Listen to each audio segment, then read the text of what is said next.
What advice would you offer to someone starting out and aspiring to be a game dev? Becoming a game development, like, first, just know that you're not going to be restricted to a singular field anymore. If you want to be a game developer, you need to be interacting with a lot of fields. Like, one of the things that I talk to people about is that, and this is like, there's this kind of a diagram that I make, right? Which is like, why is game development complicated? And there are 5 professional fields, like at the basic level, that interact with each other to make a game. Those 5 fields are programming, art, sound, design, and business. Now, of course, you can eliminate, like, think about just these boxes that just exist. Now, business can be eliminated if you're doing things for hobby, but you cannot eliminate any of the other 4, almost ever. And when you're getting into game development, the sooner you realize that, and the sooner you start consuming all aspects of it, the better you will get. Now, this does not mean that you will be doing everything professionally and perfectly. It means that you are exploring them enough so you can decide which side you actually want to go into, which side you want to specialize into, and then supporting it with the other aspects of it. A lot of developers, game developers, do fail because they pick one side and they ignore the rest of it. And when I talked about the definition of who a game developer is, right, it was literally that you can pick any of the fields and you start learning game design with it, you become a game developer.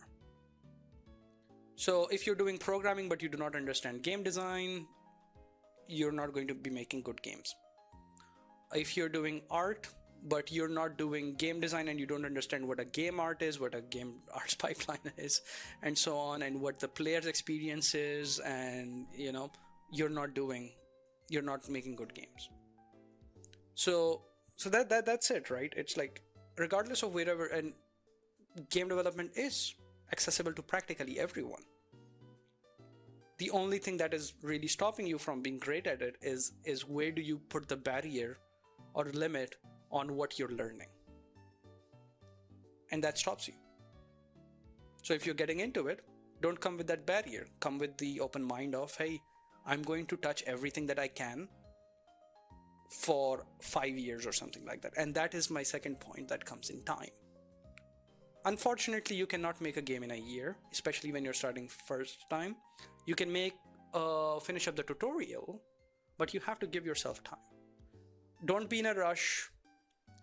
There is this thing called chasing phenomena, which is detrimental to all game developers. Do not chase phenomena that have happened, and give yourself time and enjoy the journey. And you'll be okay. You're going to learn things. In recent times, we have seen this a lot more often because of how much accessibility indies have to make games.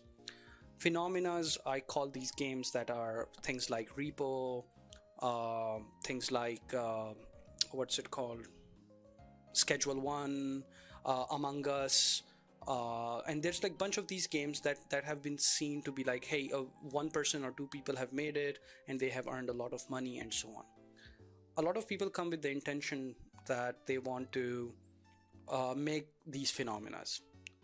And when the phenomena has happened, you cannot recreate that phenomena because it has happened. And that is one of the worst things that happen to a game developer when they see something and they're like, hey, this is what I want to focus on for the next 3 years. Because the people that have made these games, the people that have made these phenomena occur, they weren't necessarily chasing phenomena. They had the idea that they were doing something. They were either doing something simple or either something complex, and they were doing it very thoughtfully. They had wants and wishes, they had design, but they were also understanding the market and the business, and things clicked for them and it worked out. But when we try to recreate those phenomena, they are never recreated. We have a bunch of examples of similar game types. Like when Overwatch became a phenomena, we have had multiple hero shooters, but none of them succeeded. And we are not talking about small studio hero shooters. We had AAA level hero shooters. Similarly, when Marvel Rivals happened, hero shooters got a surge again, so people have been trying to recreate that again, but it is not happening as well. So In my experience, phenomena chasing is pretty much death to a studio or a game designer when they try to do that.